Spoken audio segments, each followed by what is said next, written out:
Picture a ship. Every plank on it gets replaced, one at a time, over years, until not a single original piece of wood remains. Simple question: is it still the same ship? Ancient Greek writers were already arguing about this 2,000 years ago, and nobody's actually settled it since. But here's the part that should bother you more than the ship does. You are made of cells that get replaced too. Most of your body isn't the body you had 10 years ago. Almost none of the atoms are the same ones. So ask the real question hiding inside the wooden one. Are you still you? This isn't a trick question for a philosophy seminar. It's the question sitting underneath every relationship you've ever had, every promise you've ever made, every version of yourself you've ever grieved. The plank problem gets even weirder if you imagine gathering up every discarded plank and building a second ship out of them. Now there are two ships. One kept sailing the whole time, replaced piece by piece. The other was assembled at the very end, out of the original material. Which one is actually the Ship of Theseus? Both have a claim. Neither claim is obviously wrong. And that discomfort, right there, that refusal to resolve cleanly, is exactly the shape of the problem philosophers have been chasing about human identity ever since. So what is a person actually? Ancient thinkers split roughly into two camps. Some located the self in the body, the physical thing that walks around and eats and ages. Others located it somewhere less visible, a soul, something that supposedly survives the body's replacement entirely. Both answers run into the same wall almost immediately. Bodies change constantly, and we still call it the same person. But souls, if they exist at all, can't be observed, measured, or pointed to, which makes them a strange kind of foundation to build an entire sense of self on.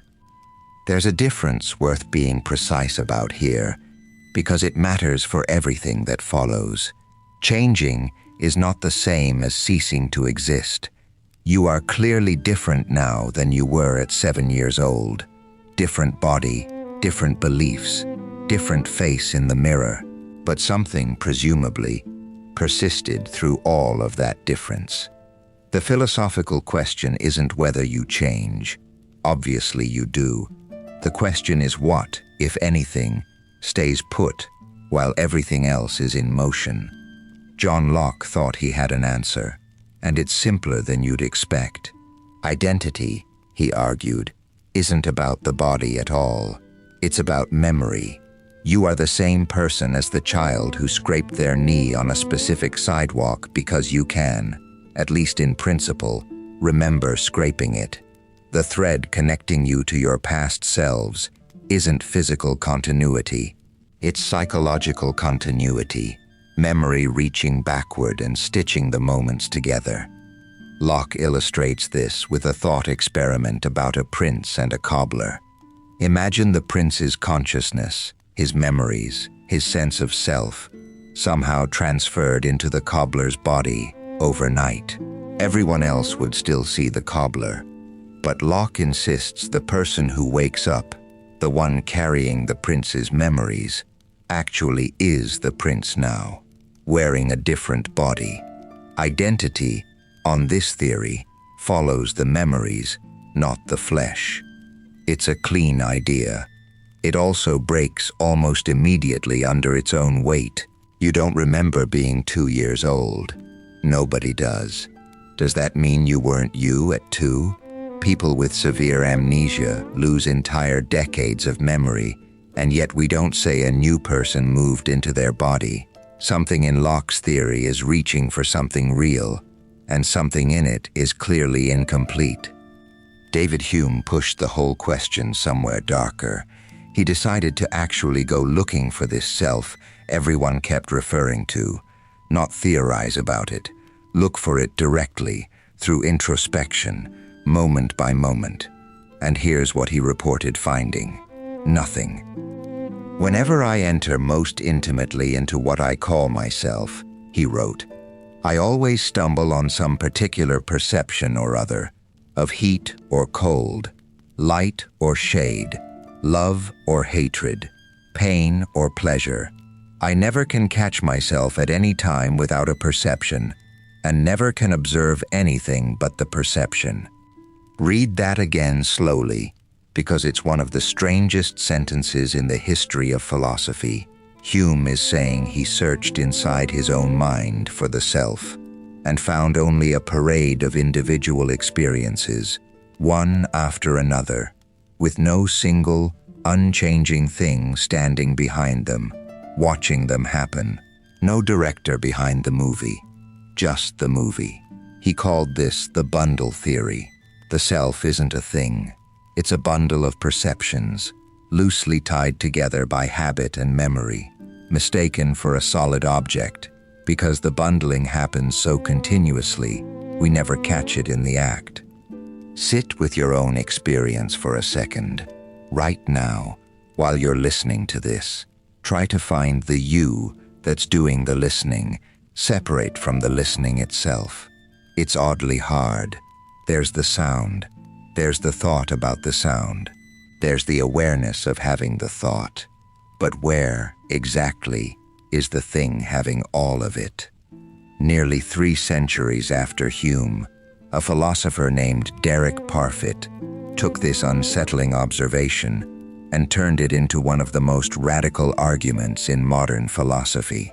In his 1984 book Reasons and Persons, Parfit argued something that sounds almost impossible to actually believe, even as you're following the logic toward it. Personal identity, he claimed, is not what matters. What matters is psychological continuity and connectedness, memories, beliefs, personality traits, carrying forward from moment to moment. And crucially, that continuity comes in degrees. It isn't all or nothing, which means the question, is this future person really me, might not even be a question with a real answer. It might be like asking whether a country is still the same country after every citizen, every building, every law has changed. Sometimes the honest answer is that the question itself was badly formed. Parfit called this view reductionism. Personal identity, he argued, doesn't refer to some further fact beyond the physical and psychological continuity itself. There's no extra ingredient, no soul, no metaphysical glue holding you together over time, beyond the ordinary chain of memories and personality traits, linking one moment to the next. And if that's true, the consequences are genuinely strange. Your fear of death, for instance, might rest on a mistake, not about the fact that experience ends, but about what exactly was going to continue if it didn't. To make this vivid, Parfit leaned on a device that had already been circulating in philosophy of mind. Imagine a teleporter. It scans every atom of your body, destroys the original, and reconstructs a perfect physical duplicate somewhere else, down to every memory, every synapse, every scar. Did you just travel, or did you die, and a new person, who happens to think they're you, wake up somewhere else? Now make it worse. Suppose the machine malfunctions and doesn't destroy the original. Now there are 2 of you, walking around, both remembering writing this exact sentence in their diary this morning, both utterly convinced they're the real one. Which one is you? The honest answer is that the question stops making sense the moment you actually confront it.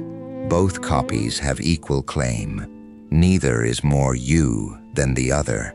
And if duplication can produce 2 equally valid claimants to your identity, then whatever you refers to was never as solid a thing as it felt like from the inside.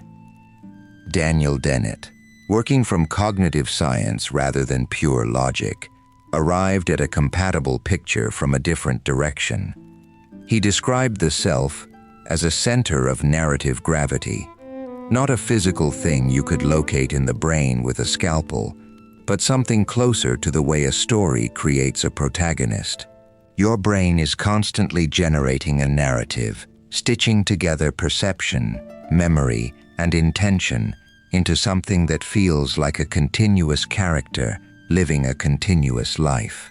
But the character is a construction, the way a novel's protagonist is a construction, useful, coherent, and real in its effects, without being a discoverable physical object anywhere. This isn't a claim that you don't exist. It's a claim about what kind of thing you are. Not a fixed core sitting behind your experiences, watching them happen. A story your brain keeps telling, revised daily, mostly consistent, occasionally rewritten entirely after a single conversation or a single loss. So where does that actually leave you? If there's no permanent self underneath the change, responsibility gets complicated. The person who apologizes for something done 10 years ago isn't, strictly speaking, the same bundle of psychological states that did the thing. And yet we hold people accountable anyway, because the continuity, while not perfect identity, is real enough to carry the weight. Love gets complicated too. You didn't fall for a fixed, unchanging person. You fell for a moving target, a narrative in progress. And whatever commitment you made was really a commitment to keep loving whoever that story turns into next. Fear of death gets complicated in the opposite direction.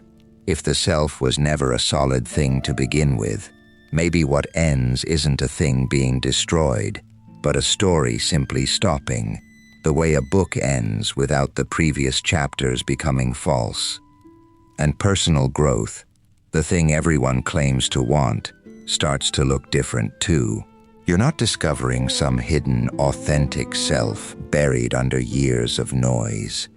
You're doing something closer to what Theseus's sailors were doing the whole time, replacing planks one at a time, on a ship that never stopped sailing, and never stopped, in some working sense, being itself. So here's where this actually leaves you, standing exactly where Hume stood when he went looking and came back empty-handed. If there's never been a fixed, permanent version of you sitting behind the experiences, watching them happen, unchanged from childhood to this exact second, then who has been living every single moment of your life so far? Maybe the honest answer isn't a name.